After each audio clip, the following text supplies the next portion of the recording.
faudra gagner les matchs, personne ne va nous les donner, surtout pas les Suisses allemandes. Contre toutes les équipes, on peut perdre des points, donc il faut toujours prendre match par match et puis être toujours très concentré.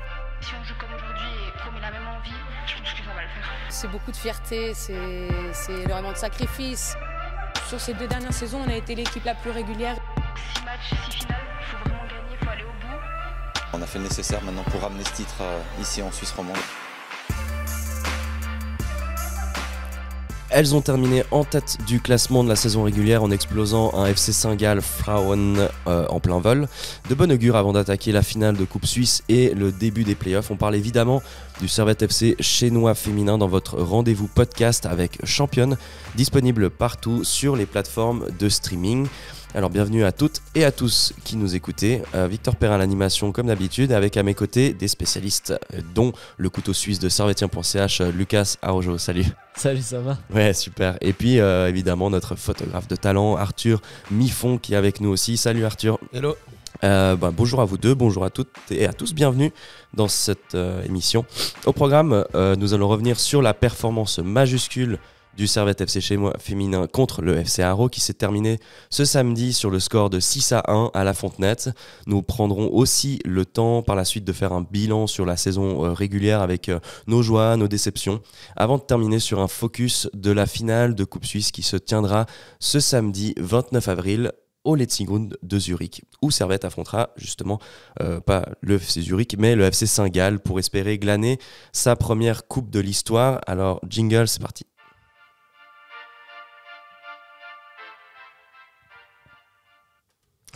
C'est le moment de revenir sur le match qui s'est tenu hier. Donc, on enregistre cette émission le dimanche. Samedi, c'était du côté de la Fontenette que Arthur, Lucas, vous avez pu voir la performance de Servette. On rappelle une composition, en tout cas sur le site de l'AXA Women's Super League, qui paraît peut-être surprenante, mais on en reparlera avec toi, Lucas, qui n'est pas trop d'accord, mais peut-être un 3-5-2 qui était opéré par Eric Sévrac avec Inès Pereira au but, supposément Spelti, Felbert, Mendes en charnière centrale, avec Philippa et Berti en piston sur les côtés.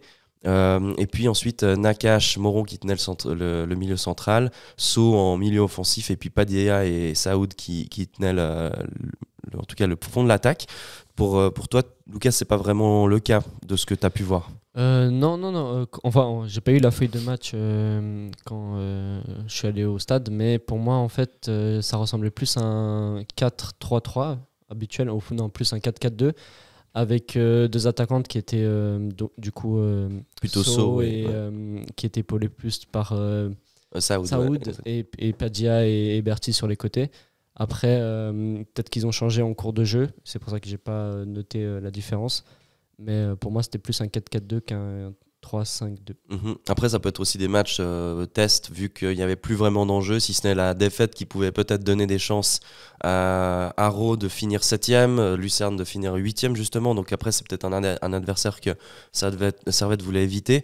Ceci dit, on a vu une composition assez classique, très peu de modifications par rapport au match précédent. On en parlait entre nous en off, peut-être l'absence de Laura Dro d'emblée dans ce match. Toi, Arthur, ça t'a aussi surpris de peut-être pas voir Laura Dro commencer titulaire pour ce dernier match de la saison? Ouais, je pense que c'est important de faire jouer toutes les joueuses. On ne sait jamais, peut-être qu'il y aura besoin d'elle pendant les playoffs, donc je pense que c'est bien de la faire jouer. Il l'avait fait jouer contre Yverdon en fin de première partie de saison à Noël. Je pense qu'elle ça lui aurait fait du bien d'avoir un peu de minutes dans les jambes. C'est sûr. Et puis après, dans le reste, on avait quand même aussi une joueuse qui a fait des petites performances intéressantes ces derniers temps, Alice Berti, prêtée par la Juventus. Sinon, on a du classique et de l'efficace, notamment Philippa à gauche qui a fait un match aussi visiblement assez intéressant. On va revenir un peu sur les événements de ce match. On a pu noter évidemment 6 buts pour Servette, 1 but pour Haro. Ça commence de manière assez tonitruante. On voit à la 5e minute déjà un centre excellent de Philippa pour Berti, qui se retrouve finalement seul dans les 16 mètres et puis qui a juste la gardienne. Pour vous, c'était comment ce début de match en termes d'intensité, de mise en contexte? Je pense l'équipe avait la volonté de faire cette fameuse saison où ils ne perdaient pas de match. Et en vrai, elles ont démarré avec la volonté de vite planter contre Arau. Et je pense que ça s'est ressenti sur le jeu. Un jeu très vertical où il y avait beaucoup d'occasions de la part de Servette. Et je pense que du coup, l'objectif a été très vite accompli puisque le but est arrivé dans les 5 premières minutes par Alice Berti. Et puis après, ça a déroulé derrière. Ouais, on remarque aussi dans la suite des événements, déjà à la 15e minute, une tentative de Sandrine Moron qui est toujours efficace et en tout cas dangereuse à l'orée des 16 mètres. Là, on le voit ensemble dans le studio, une frappe qui frôle en fait le poteau droit de la gardienne Benz. Par la suite, on a un but qui survient à 30 minutes de jeu. Donc en fait, on voit que Servette a, comme souvent durant cette saison, pris un peu le match de manière intense. Dès les 30 premières minutes, on sent souvent Servette qui marque 1 ou 2 buts pour asseoir sa domination.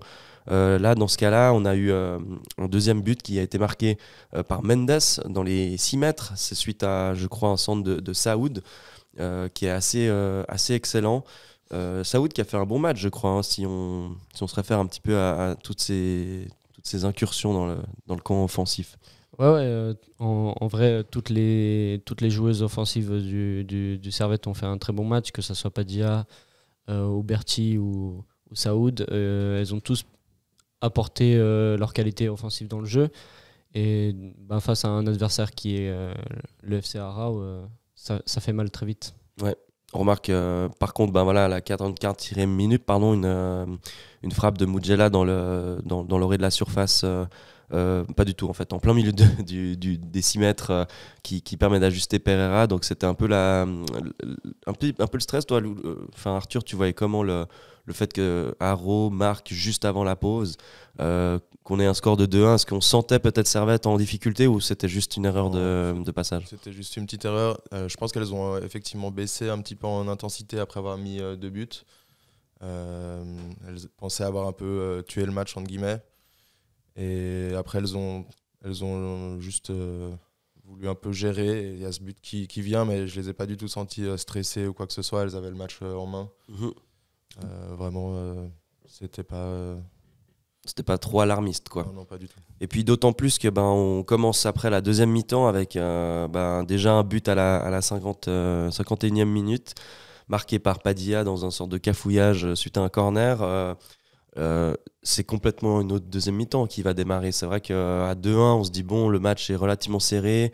Peut-être qu'il y a eu de la maladresse devant le but, mais après ça va dérouler à partir de ce goal à Lucas, non? Bon, même en première mi-temps, on a senti un gap entre Servette et Arau. Et je pense qu'ils ont mis les bouchées doubles en deuxième mi-temps, mais même en première mi-temps, on sentait le gap entre les deux équipes. Et cette deuxième mi-temps n'a fait que confirmer cet écart. Et Servette a très vite profité de sa domination sur le terrain en marquant très vite. Et ensuite, je pense que l'équipe argovienne s'est totalement démotivée. Et du coup, ça a déroulé derrière. Ouais, ça se voit en plus ces équipes un petit peu basses dans le classement en termes de capacité mentale, je pense par rapport à Servette qui compte plusieurs internationales, une expérience beaucoup plus élevée. On sent tout de suite la différence. Moi, je pense entre un FC Arau qui galère un peu à tenir qui n'avait pas trop d'adversité en 9e et 10e place du classement, mais qui pouvait pas espérer mieux, je pense, qu'une 7e ou une 8e place sur cette saison. Du coup, on voit vraiment la différence presque au niveau mental. Bon, technique, oui, mais mental, c'est vraiment, je pense, sidéral, à mon avis. Oui, et puis même je pense, physique, elles ont baissé en intensité à partir de la deuxième mi-temps. Je pense qu'elles tiennent pas forcément. Elles ont bien réussi à tenir un petit peu la première mi-temps, mais après, elles ont lâché. Et même, je trouve, à l'échauffement, j'étais avec Luca Berti, qui est aussi chez nous, et on a remarqué qu'à l'échauffement, il y a vraiment un gap de niveau où on voyait des Servettiennes très professionnelles qui avaient plusieurs petits postes où elles s'échauffaient de manière très professionnelle, et de l'autre côté une équipe un peu plus régionale, j'ai envie de dire, où il y avait moins de professionnalisme, et puis forcément ce gap on le ressent après sur le terrain, dans le jeu. Un gap aussi physique qui se manifeste par une omniprésence à mi-terrain. Moi je retiens vraiment ce 4e but. C'est une récupération de Moron à mi-terrain Et puis, mais quelle ingéniosité, quoi. Une relance, mais tout de suite dans la profondeur. Je ne sais pas si vous constatez, et vous pouvez regarder les résumés sur le site de l'AXA Women Super League. C'est vraiment un but d'école parce qu'en plus, Saoud part dans la profondeur. Elle est toute seule. Et on se dit, bon, elle va tenter quelque chose, elle va tirer. Et là, elle a juste l'œil parfait pour la donner dans la profondeur, dans le plein axe de la surface, à Padilla qui est extrêmement bien placé comme d'habitude, et puis qui met une minace pour éviter que Benz récupère le ballon. Donc pour vous, ce but, c'est presque un peu un symbole de cette saison, des phases offensives assez réussies de Servette, j'imagine. Ouais, elle joue vraiment très bien, elles s'entendent très bien les deux sur le terrain. Elles se trouvent un peu les yeux fermés. Ouais, Saoud et Padilla, c'est assez flagrant, hein, la complicité qu'elles ont les deux. Ouais, ils ont même fait la célébration où ils étaient en mode Dragon Ball Z. Dragon Ball Z, c'était assez stylé. Excellent. C'était assez drôle. Et ouais, ça se ressent sur le terrain. Je pense qu'elles sont aussi très amies en dehors, et puis ça se ressent sur le terrain, elles se trouvent. Et puis vraiment une super équipe offensive cette année. Saoud, c'est un peu la Stevanovic, là, nous fait une passe laser, nickel. Moi, c'est aussi Moron, là, c'est incroyable, cette passe en profondeur qui passe dans toute la défense. Mais je suis très content d'avoir Moron quand même dans cet effectif, parce que pour moi, c'est la digne héritière de Sandy Manley. Elle a cette capacité à être une vraie 8, quoi, à savoir défendre, être omniprésente. Et puis là, pour moi, c'est l'apothéose, une relance parfaite dans l'axe. Et puis après, c'est juste du bonus, quoi. Donc voilà, ça c'est le 4e but qui était marqué à la 57e par Padilla, encore une fois. Padilla qui est meilleure buteuse du Servette FC et très largement, qui a été exceptionnelle cette saison. Et puis là, on constate dans la suite de ce match des occasions, toujours aussi qui viennent pas mal du côté de Saoud aussi, qui a été très omniprésente. Et puis par la suite, on aura des incursions possibles de Haro, mais c'est pas ça qui fait vraiment la différence. Ce qui fait la différence, on verra, c'est au niveau de la capacité à être efficace. Et puis Servette, par l'intermédiaire de Serrano à la 77e minute, marque le 5-1. Serrano qui revient bien aussi depuis sa large grosse blessure qu'elle a eue l'année passée, et puis qui se place bien au milieu pour marquer ce but. Qu'est-ce que vous en avez pensé de Serrano sur ce match qui est rentré justement en cours de route? Ouais, j'ai beaucoup aimé son jeu, et puis ça confirme, elle s'impose petit à petit dans ce 11. Au début de la saison, peut-être on ne la voyait pas forcément dans ce trio de milieu de terrain, mais elle apporte beaucoup avec Moron, avec Nakache, et je trouve qu'ils sont assez complémentaires les trois, et puis en plus elle est décisive, et c'est tout ce qu'on veut, quoi. Mmh. Et puis pour terminer, on aura du coup à la 89e minute, presque à la fin du match, une incursion de Coronan qui s'impose pas mal ces derniers temps, qui obtient un penalty suite à une faute très grossière quand même d'une joueuse de Haro, transformée par Daina Bourma, qui est une remplaçante efficace, toujours présente, et puis qui est très bonne qui tire très bien les penaltys. C'était un petit.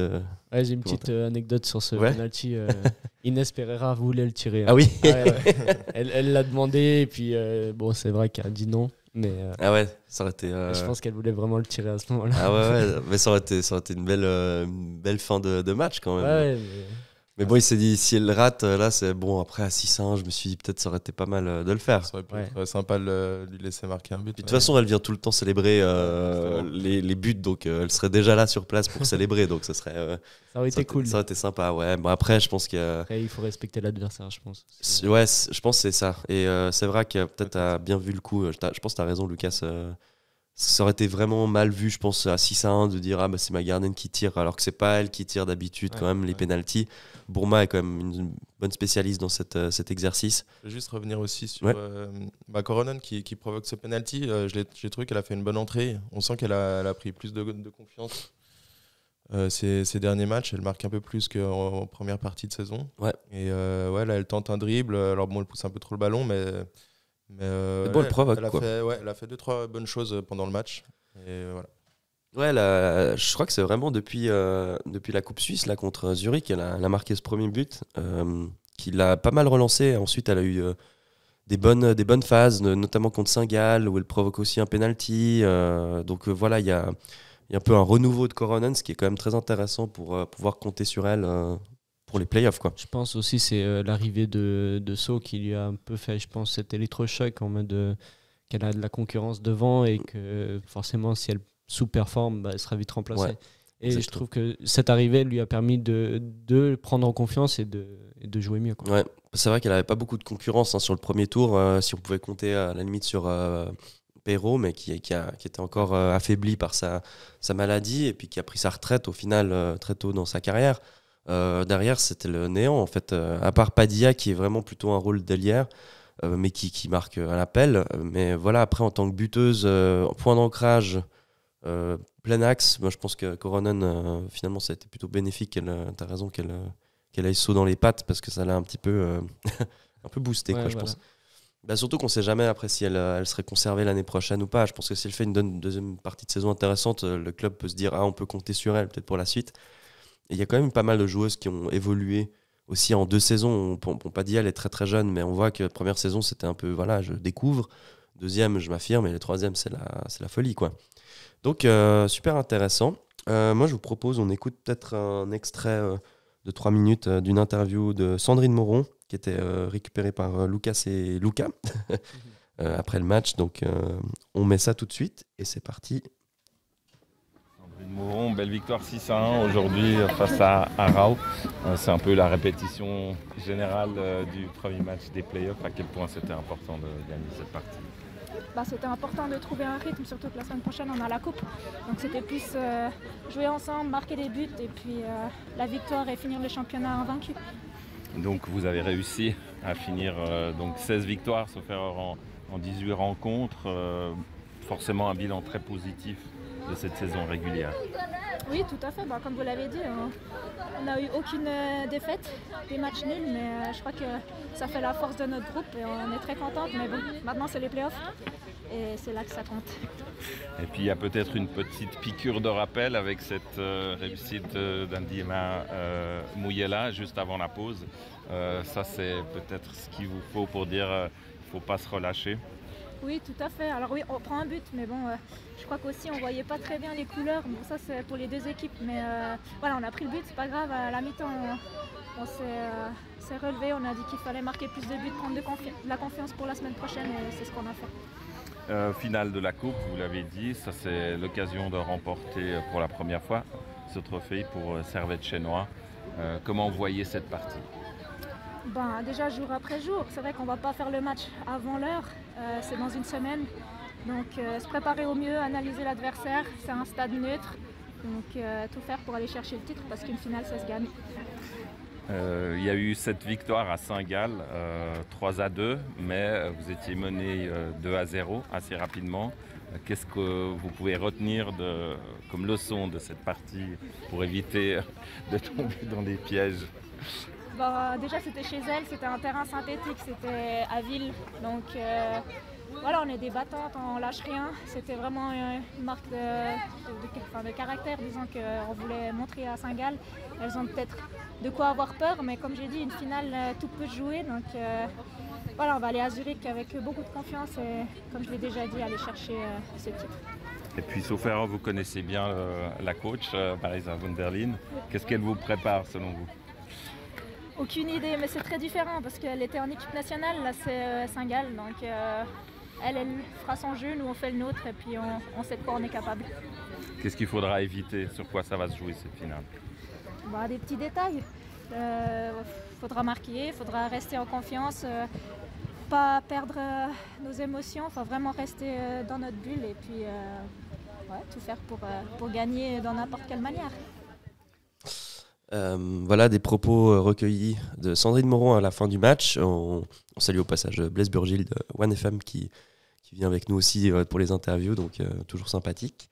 Voilà, qu'est-ce qu'on peut rajouter de ce match contre le FC Aarau-Frauen, si ce n'est que Servette a déroulé. Servette s'est mis dans les bonnes conditions pour le match de Coupe de Suisse qui est à venir samedi. Lucas, tu avais quelque chose à rajouter? Oui, c'est aussi un bon point parce que on retrouve Arau en play-off directement, donc c'est un bon point pour Servette de s'imposer aussi tranquillement face à Arau. Ouais, c'est une sorte de répétition générale presque. Après, on a eu l'occasion d'avoir Eric Sévrac aussi en interview à la fin du match. Lui disait que ça aurait été mieux de gagner évidemment toutes les rencontres, mais au final, quand même un championnat invaincu, surtout avec l'adversité de Zurich qui est toujours féroce, c'est quand même un bel accomplissement pour le club. Ouais. Et surtout, je trouve ce qui est important, c'est qu'elles ont vraiment réussi à négocier les matchs clés.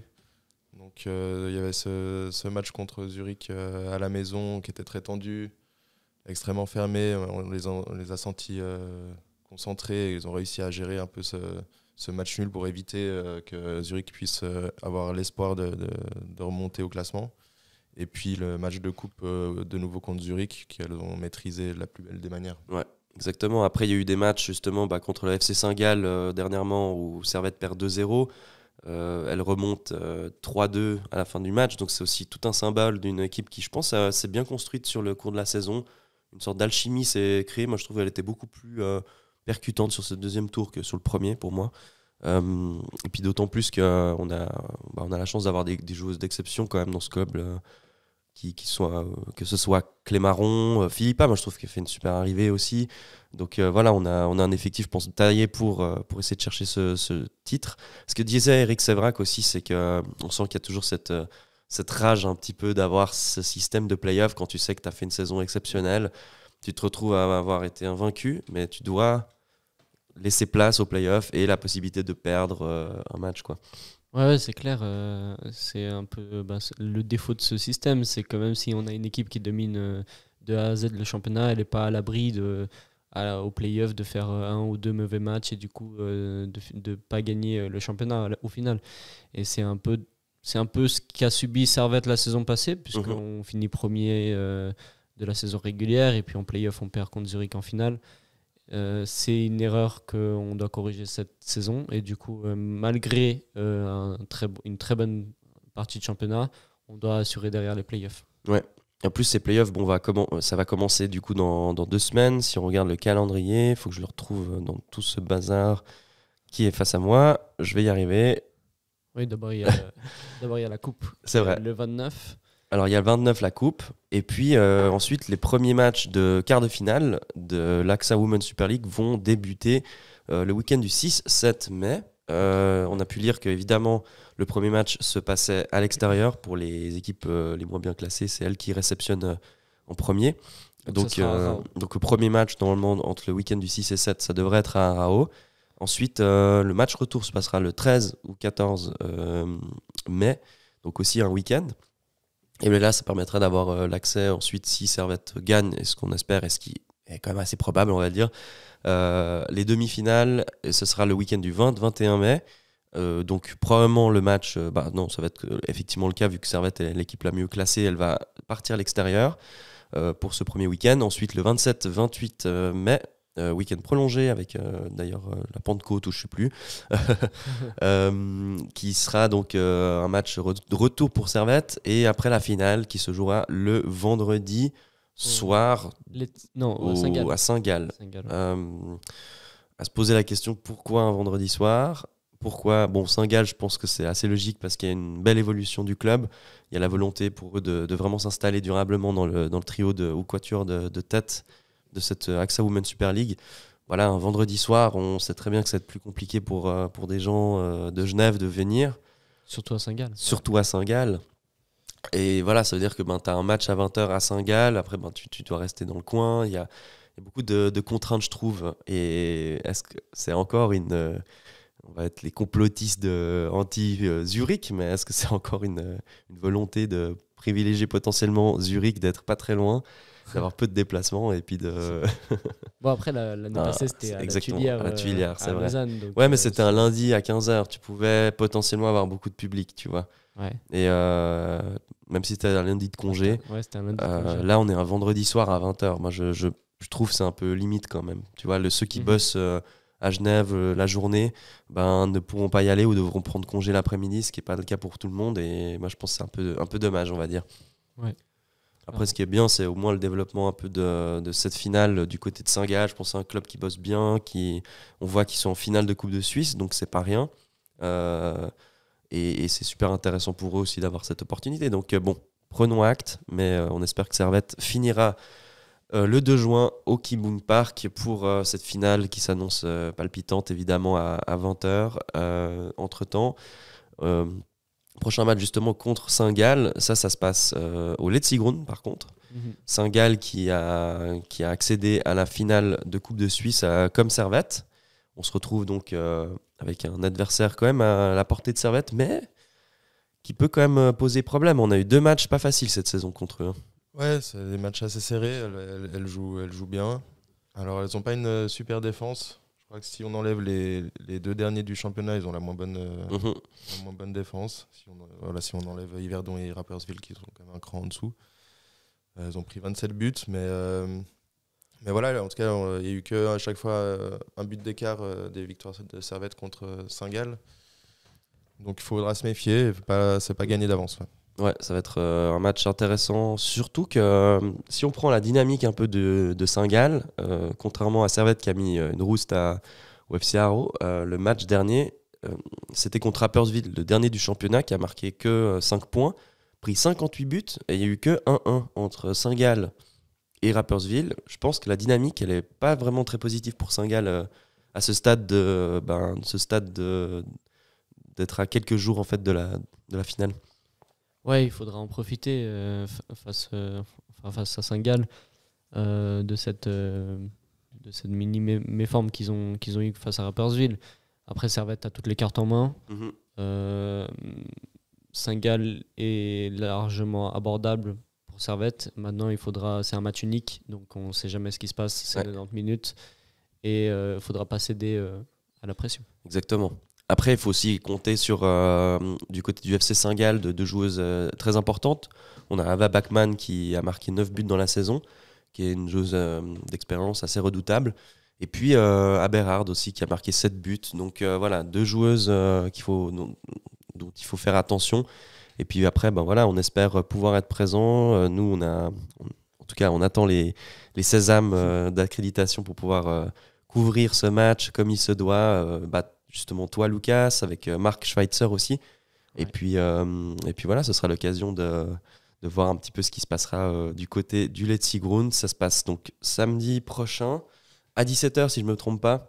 Ouais, c'est le match des mecs qui a été déplacé du coup. Ouais, mais bon, qui s'est déplacé finalement de 2 heures. De 2 heures, qui n'a pas de sens en fait. C'est plus pour la télé, je pense que ça a été déplacé que pour parce qu'on ne va pas pouvoir se déplacer. Non, c'est clair. De Saint-Gall à la Praille. Donc voilà. Donc ouais, on arrive gentiment à la fin de cette émission. Moi, je pense qu'on peut peut-être faire un petit topo des joies, des déceptions qu'on a pu rencontrer durant cette saison. Peut-être on commence par toi, Arthur. Est-ce qu'il y a des choses qui t'ont plu, d'autres choses qui t'ont déplu, par exemple, dans cette saison régulière? Je crois que ce qu'on peut souligner, c'est quand même d'avoir la meilleure défense du championnat. Je pense qu'on peut vraiment féliciter Inès Pereira et toute la défense de Servette. Elles ont pris que 10 buts en 18 matchs. Je crois qu'elles ont pris 15 buts plutôt. Ouais. 15 Ouais, 15 buts. Il n'est pas à jour alors mon classement. C'est le club qui n'est pas à jour. Non, alors du coup, elles ont mis 15 buts. Ouais. Elles ont pris 15 buts seulement. Donc moins d'un but par match. C'est quand même une belle performance. Hein. Et donc ça, on peut souligner vraiment une très bonne défense. C'est quoi la défense pour toi qui a été Alors tu parlais d'Inès Pereira. Si on prend plutôt la charnière qui a été assez régulière cette saison, Mendes, Philippa, on pense à Felber aussi qui s'est vraiment imposé, Stahl qui a commencé, qui était souvent là, mais Spelti a repris sa place plus régulière ces derniers temps. C'est quoi toi le maillon fort en fait de cette défense que tu as pu voir? Je pense Mendes, on la sent un peu en patronne de la défense, je trouve. Elle m'a pas mal impressionné hier. Capitaine aussi du Servette, désormais. Elle parle beaucoup. C'est elle aussi qui allait parler un peu à l'arbitre à des moments. Enfin, on la sent vraiment un peu avec son expérience. Et je pense que c'est très importante. Ouais. Elle est d'autant plus investie parce que je crois qu'elle travaille avec le Servette à l'académie aussi. Donc c'est vraiment une joueuse, je pense, qui vraiment a trouvé chaussure à son pied en venant ici. Évidemment, elle a fait une saison magnifique l'année passée, ça se reconfirme cette année. C'est une joueuse qui, à la base, je crois, était quand même assez centrale, mais elle s'est vraiment plus déportée sur le côté droit. Et je crois que c'est parfait parce qu'on manquait vraiment, si ce n'est Schneider qui était une bonne remplaçante, mais c'est Mendes et personne d'autre qui prend ce couloir droite, ça c'est clair. Hein. Même le match dernier, elle s'est imposée comme une buteuse, elle a fait des bonnes incursions.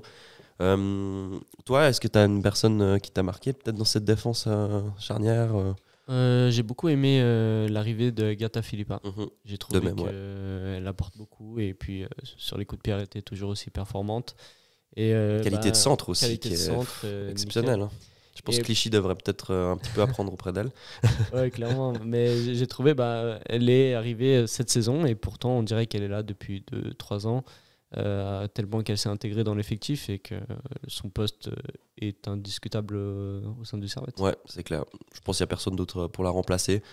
Charnière centrale qui a été assez mouvante, mais finalement tout le monde s'est bien imposé. Je crois que Stahl, avec sa jeunesse, son envie, Felbert qui commence vraiment à devenir une patronne. Moi, je trouve aussi, on a Spelti qui est une joueuse qui est vraiment correcte dans cet effectif, qui nous permet vraiment d'être stable, mais peut-être pas la plus importante, la plus talentueuse, mais une personne fiable, en fait, je trouve, dans l'arrière-garde. Moi, mon petit regret, c'est de ne pas avoir beaucoup vu Taï Surny cette saison. Pourtant, elle était dans l'effectif de l'équipe suisse ces dernières saisons. Alors, j'ai aucune raison pourquoi c'était beaucoup moins fréquent qu'elle soit titulaire. Les fois où elle l'a été, elle n'a pas été non plus tout le temps impériale. Je suis un peu déçu de ne pas l'avoir vue plus souvent cette saison. Mais voilà, ça c'est mon petit regret par rapport à Thaïs. Après, vous avez peut-être des autres coups de cœur. Si on parle du milieu de terrain, on va faire un peu peut-être tout par étapes, mais milieu de terrain, toi Lucas, t'as quelque chose qui t'a marqué? J'aime beaucoup l'arrivée de Moron. Ouais. J'ai beaucoup aimé son apport au sein du club. Même en tant que personne, ça a l'air d'être une chic personne. C'est toujours là, venir vers les journalistes, parler. Et même sur le terrain, elle s'impose. On voit qu'elle a cette expérience de l'équipe nationale suisse, comme avait Sandy Mandley l'année passée, oui. Et on sent qu'elle transmet beaucoup aux autres joueuses et qu'elle apporte beaucoup dans le jeu. Et ça fait très plaisir d'avoir eu Sandrine Moron cette saison, j'ai trouvé. Toi, Arthur, tu as quelque chose que tu voulais rajouter par rapport à ce milieu de terrain? Nakache, elle est toujours aussi super percutante. Un milieu peut-être des fois un peu plus offensif que Moron, qui a ce poste un peu de 6, on va dire. Mais très, très intéressante, Elodie Nakache. Ouais, puis pas mon mot, c'est pour Clémaron. Donc au final, on fait le trio parfait du Servette. Je trouvais que Clémaron s'est bien intégré dans l'équipe. Elle a marqué 6 buts aussi, donc certains buts aussi assez importants. Tu sens aussi beaucoup d'expérience à mi-terrain. Donc en fait, pardon. Si tu ajoutes les deux autres joueuses ensemble, ça fait vraiment un super milieu, quoi. Ouais, et mention spéciale à Serrano qui est revenu du coup de blessure et qui s'impose aussi dans ce milieu de terrain, des fois en tant que titulaire, des fois en tant que remplaçante. Et puis on sent qu'elle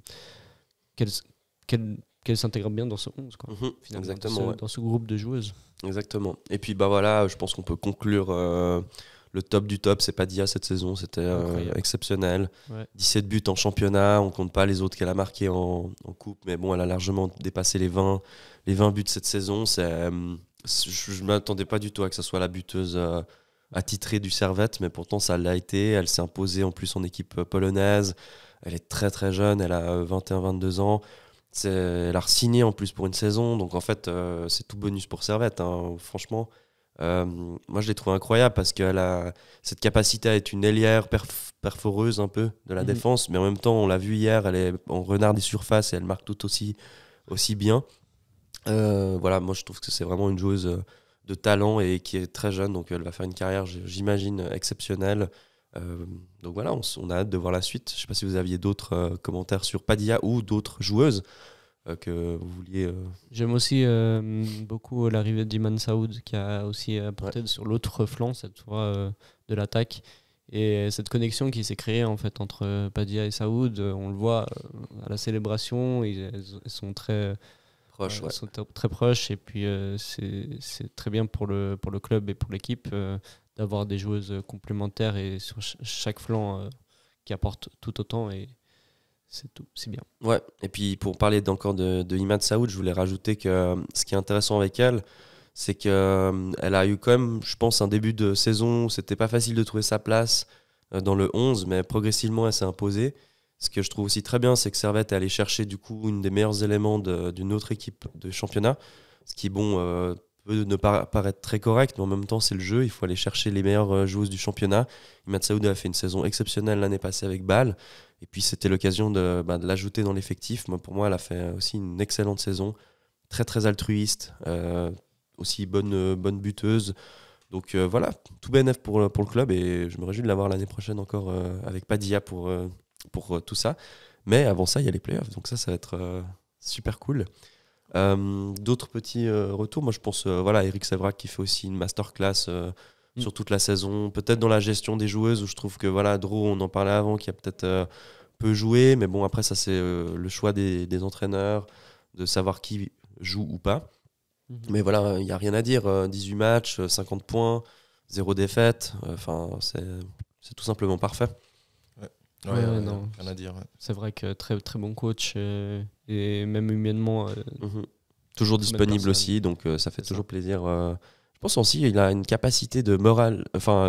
Il booste bien ses équipes pendant, je pense, les pauses aussi, à la mi-temps. On a souvent vu Servette qui a changé vraiment de visage à la deuxième mi-temps. Et j'ai l'impression qu'il a vraiment une capacité de booster en fait ses équipes par des discours forts. On a pu voir des fois dans les réseaux sociaux, etc. Donc c'est super bénéfique, donc tant mieux pour Servette. Donc voilà, je pense qu'on a fait un peu le tour de ce match, de cette fin de saison régulière.